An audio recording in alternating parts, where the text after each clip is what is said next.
बसपा के विधायक तो जीत जाते हैं, लेकिन कांग्रेस कहीं ना कहीं उसको अपने तरफ गिरफ्त में कर लेती है। तो क्या नहीं लगता कि इस बार अगर और ऐसी कुछ चीजें अगर निकल कर आएगी तो कैसे विश्वास बनाकर रखेगी बसपा के वोटर अपने तमाम विधायक और प्रत्याशियों पर? मर्डर, बलात्कार और ऐसे घिनौने अपराध होते रहते हैं, और जो हत्यारे या अपराधी हैं उनको हमारे यहाँ के दोनों ही पार्टियों के नेता, चाहे वो बीजेपी हो चाहे कांग्रेस हो, वो सह देते हैं। और इस जातिवादी जड़ को खेतड़ी हमेशा के लिए काट देगी अब की बार। मैंने आपके बीच में चर्चा करी कि हमारे यहाँ पेयजल का बड़ा संकट है, और उसको ध्यान में रखते हुए मैंने अपने स्वयं के प्रयासों से, जहाँ कहीं भी मेरी माता बहनों ने कहा या किसी ने भी मुझे ये कहा कि हमारे यहाँ पेयजल की बहुत बड़ी समस्या है, तो उस समस्या का समाधान करने के लिए, हालांकि अभी तक वो पूर्ण नहीं हुई, लेकिन फिर भी मैंने 96 बोर करा के कुछ रिलीफ देने का काम किया। कि टक्कर है अभी आपके विधानसभा में, किसकी देख पा रहे हैं? आपकी टक्कर किसके साथ में? हमारी टक्कर में तो कोई नहीं है, सारे के सारे चक्कर में फंसे पड़े हैं, और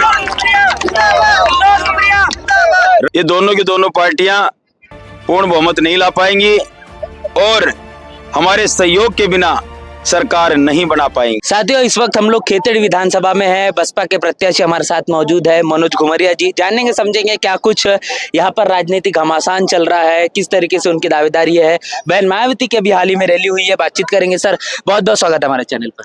धन्यवाद।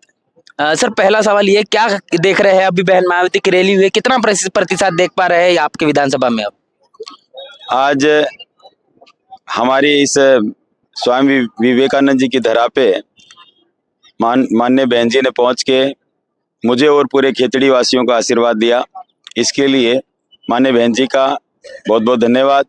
और साथ ही साथ मैं ये बताना चाहता हूं कि हमारे यहाँ की जो लड़ाई है वो सर्व समाज की लड़ाई है, और सर्व समाज की मान सम्मान की लड़ाई है। यहाँ एक गरीब को न्याय दिलाने की लड़ाई है, एक बहन जिसके साथ नाइंसाफी होती है, गलत होता है, उसको न्याय दिलाने की लड़ाई है। ये सर्व समाज एकता है, और 36 बिरादरी एक तरफ होके वोटिंग कर रही है, और सभी ने ये मन बना लिया है कि खेतड़ी का सर्वांगीण विकास कराना है और खेतड़ी में शांति व्यवस्था स्थापित करनी है, क्योंकि यहाँ आए दिन मर्डर, बलात्कार और ऐसे घिनौने अपराध होते रहते हैं, और जो हत्यारे या अपराधी हैं उनको हमारे यहाँ के दोनों ही पार्टियों के नेता, चाहे वो बीजेपी हो चाहे कांग्रेस हो, वो सह देते हैं, और उसी सह के बिना पे यहाँ की जनता दुखी है। जी सर, क्या कुछ मुद्दे हैं आपकी विधानसभा के? मुद्दे जानना चाहूंगा। मुख्य मुद्दा जो है हमारे यहाँ पे वो लॉ एंड ऑर्डर का है। यहाँ आप जिस जगह पे खड़े हैं, पिछले कुछ महीने पहले एक वृद्ध दंपति का मर्डर हुआ, और आज तक वो फाइल दबी हुई है। वो उनका परिवार न्याय के लिए चिल्ला रहे हैं, लेकिन यहाँ के नेताओं ने उस फाइल को दबा दिया, क्योंकि अगर उन गुनहगारों का नाम उजागर होता तो ये चुनाव प्रभावित हो जाता। और इसी प्रकार से मैं आपको कई सारे केस बताऊं, चाहे तातीजा की मेघवाल समाज की बहन हो, चाहे देवता की गुजर समाज की बहन हो, या नांगड़िया की ब्राह्मण समाज की बहन हो, या गाडराटा की सैनी समाज की बहन हो, अनेक ऐसे केस हैं जिनके आज बलात्कार होने के बाद भी उनको न्याय नहीं मिला। और यही सारी चीजें आज हमारे सब लोगों के जहन में है। पूरा का पूरा जो जन सैलाब है वो इसी भावना के साथ यहाँ उपस्थित हुआ, और माननीय बहन जी ने सबको आशीर्वाद दिया। साथ ही साथ मैं तो ये कहना चाहूंगा कि जो खेतड़ी को आज तक पानी नहीं पिला पाए, हमारे क्षेत्र में पूरे में पेयजल बड़ा संकट का विषय है, और सारे क्षेत्र के अंदर इस बात को लेके सभी लोग दुखी हैं कि एक वर्ग विशेष के अलावा यहाँ पे दूसरों के काम नहीं होते हैं।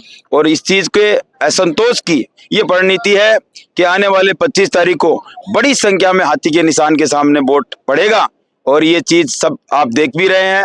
और यही अब की बार खेतड़ी ने ठान लिया है कि हम परिवर्तन करके रहेंगे। कांग्रेस के विधायक यहाँ पर रह चुके हैं, क्या कुछ कहना चाहिए उनके तरफ से जो चीजें हुई है? एक खास जाति के लिए, जाति के माध्यम से काम किया गया, लगातार ग्राउंड रिपोर्टिंग के माध्यम से लोगों से बातचीत की है। क्या कारण है कि राजस्थान में जातिवाद अपने चरम सीमा पर है, आपकी विधानसभा के अंदर में भी वो चीज देखने को मिल रही है? हमारे यहाँ तो ये जातिवाद के सिवा कुछ है ही नहीं। आप देखेंगे कि दोनों बड़ी पार्टियों ने एक ही परिवार में एक चाचा को और एक भतीजी को टिकट दे दी, और साथ ही साथ आज से 70 साल के इतिहास में दूसरे लोगों को टिकट मिला भी नहीं। जिस किसी को मिला भी है तो इनके जितने भी पदाधिकारी और पूरा समाज, उन्होंने कभी भी अन्य समाज के व्यक्ति का साथ नहीं दिया। सिर्फ ये वोट लेना जानते हैं, देना नहीं जानते हैं। और यही चीजें हैं आज हर समाज के अंदर घर कर गई हैं और इसको जवाब देने का समय आ गया है। इस जातिवादी जड़ को खेतड़ी हमेशा के लिए काट देगी अब की बार। जब आपको लेकर जब बातचीत की गई कि हमने यहाँ पर विधानसभा में पूछा कि किस तरीके से माहौल चल रहा है, तो आपका लगातार नाम लिया जा रहा है। जो विधायक यहाँ पर रह चुके हैं, आपके विधायक बनने के पहले जो काम आपके तरफ से किए गए, क्या कारण रहा सर? क्यों आपको लगा कि पिछले 2 वर्षों में जो समस्या है उसका निवारण विधायक के पहले ही हो जाना चाहिए? मैंने आपके बीच में चर्चा करी कि हमारे यहाँ पेयजल का बड़ा संकट है और उसको ध्यान में रखते हुए मैंने अपने स्वयं के प्रयासों से, जहाँ कहीं भी मेरी माता बहनों ने कहा या किसी ने भी मुझे ये कहा कि हमारे यहाँ पेयजल की बहुत बड़ी समस्या है, तो उस समस्या का समाधान करने के लिए, हालांकि अभी तक वो पूर्ण नहीं हुई, लेकिन फिर भी मैंने 96 बोर करा के कुछ रिलीफ देने का काम किया। साथ ही साथ हमारे जो नौजवान साथी हैं, मेरे युवा भाई, उनके रोजगार की बड़ी समस्या है। रोजगार का सबसे बड़ा साधन हमारा ये जो पीछे उपक्रम देख रहे हैं आप, यही होता था हमारे क्षेत्र में, जो राजनीति की दूषित राजनीति का शिकार हो गया। और आज खिचड़ी पूरी तरह से रोजगार के लिए और विकास कार्यों के लिए इंतजार कर रही है, लेकिन यहाँ के नेता निरंतर इसकी उपेक्षा कर रहे हैं। यहाँ तक भी आज राजस्थान की जो कांग्रेस सरकार रही, उसने रेवड़ी के तरह जिले बांटे हैं और हमारा क्षेत्र जो जिले के लिए सारी प्राथमिकताएं पूर्ण करता था, लेकिन हमारे जिले का नाम नहीं, हमारी तहसील का नाम नहीं आया, हमारे उपखंड का नाम नहीं आया।